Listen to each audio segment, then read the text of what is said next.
भइल बा हलिया देखना कही बढ़ता जीना जीना जीना। 1 मिनट भाभी, आती हूँ।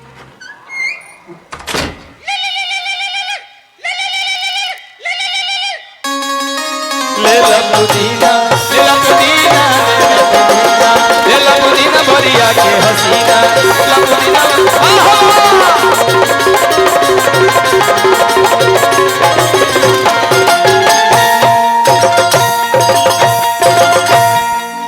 और जिसका बेसब्री से इंतजार था, भोजपुरी की एक ऐसी गायिका जिसको हम ही नहीं पूरा भारत जानता है, गोरखपुर की धरती से उठ के हम सबों के बीच उपस्थित अनुपमा दी कहते हैं कि जरा सी रोशनी मुझको अच्छी लगी, एक लम्हे की हंसी अच्छी लगी, और आपसे बात की जो एक रोज, उस दिन से मेरी जिंदगी अपनी अच्छी लगी। तो एक बार जोरदार ताली बजा के अनुपमा दी का स्वागत करिए और आइए एक प्यारा सा गीत सुनते हैं उनसे।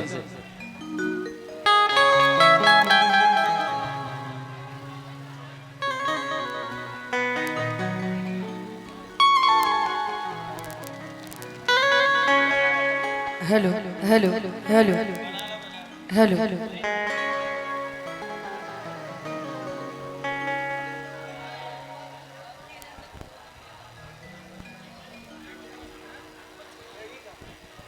सबसे पहले आज इस प्रांगण में जो भी उपस्थित बने सभी के बहुत बहुत प्रणाम बाटे। जितना हमार माई, हमार दादी, चाची, बहन, जितना हमारे भाई, दोस्त, जितना भी लोग उपस्थित बानी सभी के बहुत बहुत प्रणाम। बहुत साथ ही साथ कलाकारन की आवाज जन जन तक पहुंचावे वाला जितना भी यूट्यूब भाई हमारे जो उपस्थित बानी सभी के बहुत बहुत प्रणाम भाई मंच से। अच्छा अब कि एगो ताली बजा के रहुआ सब एक बार दोबारा हमके आशीर्वाद दे दे। हमें हमके लगा कि जितना यूट्यूबर आइल बानी ना, अगर ये लोग ताली बजा दिए तो आज ये कार्यक्रम सफल हो जाएगा, लेकिन ये महा कंजूस बड़े सब। बताओ अब इनो देखो तनी कि कुछ लोग अपन कैमरा कसे में लगल बड़े कैमरा, तब तो इनका ढेर कसाई जब गोलू भाई हो जैसे जब मंच पे आएंगे। हमके पता बाटे सबका आध्या बाबू के जन्मदिन बाटे, तो बाबू के जन्मदिन के बहुत बहुत शुभकामना। गोपाल भैया के बहुत बहुत धन्यवाद जो हमने के आज आमंत्रित कैले बनी। अब पूरा परिवार के बहुत बहुत धन्यवाद जे आज एक कार्यक्रम में हम जैसन कलाकार के बुलैले बनी, और आप सब इतना प्यार आशीर्वाद हम सभी के दे रहल बानी। हम चाहब कि वो आशीर्वाद हमने के आजीवन मिलत रहो। आइवा प्रेम से बोल दी सच्चे दरबार की।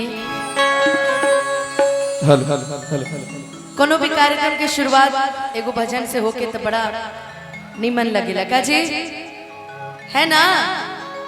अरे तोहनिए हाँ ना बोलल करा यार, है ना? हाँ ठीक है। हम बहुत लोग के हम पहचानतो बने।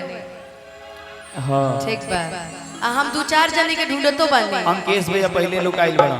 अब का हम बताई रे फरमाइश में भैया, का हम बताई जे केहू ना भी रहला ओकरो फोटो लगा के सब पोस्ट करते रही। ये देखिए कार्यक्रम में मुकाबला और आदमी अइले नहीं थे। ऐसा काम मत कर सब, कमावे के चक्कर में ऐसा मत करता सब। कमा बढ़िया कमा, बाकी ऐसे मत कर, ठीक ना? अब विद्या को संभाल के कुल मत करिए। पहले तो विवेकवा के माइंड करेबो कहाँ गए आइल बाकी ना, तोरा के पहले माइंड करबो की। आई एगो छोट भजन से शुरुआत, ओकरा बाद सोहर ये बउआ है बर्थडे के कर है। अच्छा वाह, भगवान करे जुग जुग जियत रह और सही खेलत रह। कि तेरे दर पे ओ मेरी मैया तेरे दीवाने आए हैं। कि तेरे दर पे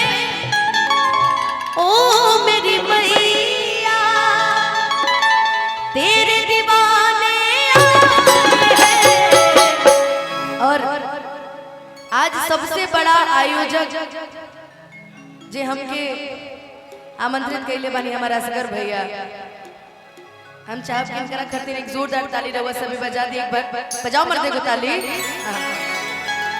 भुला गए सब, बड़े दिन बाद कार्यक्रम हो रहा है ना, अब की लगन नहीं लगा है किसी का।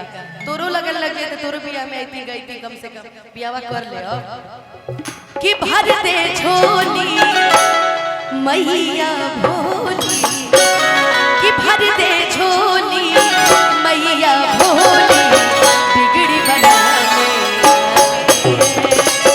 भर दे झोली मैया भोली, बिगड़ी बनाने आए हैं। तेरे दर पे ओ मेरी मैया, तेरे दीवाने तेरे दर पे ओ मेरी मैया, तेरे दीवाने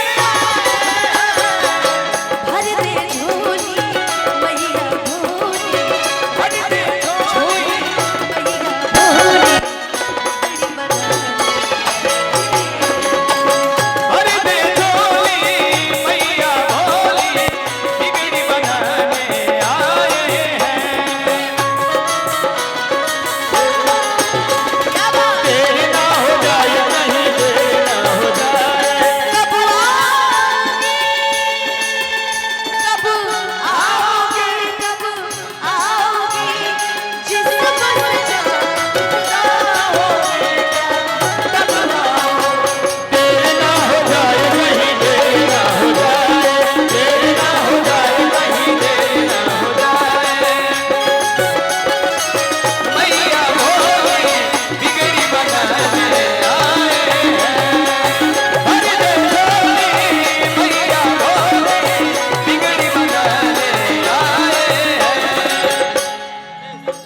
हो जाए करम उसका जबे जो तेरी माया, हो जाए कदम उसका जबे जो तेरी माया, तू चाहते तो खुल जाए तकदीर का ताला, चाहते तो खुल जाए तकदीर का ताला। माँ की ज्योति से नूर मिलता है, चैन मिलता है, सुरूर मिलता है, कि जो भी आता है मैया जी तेरे दर पे, कि कुछ ना कुछ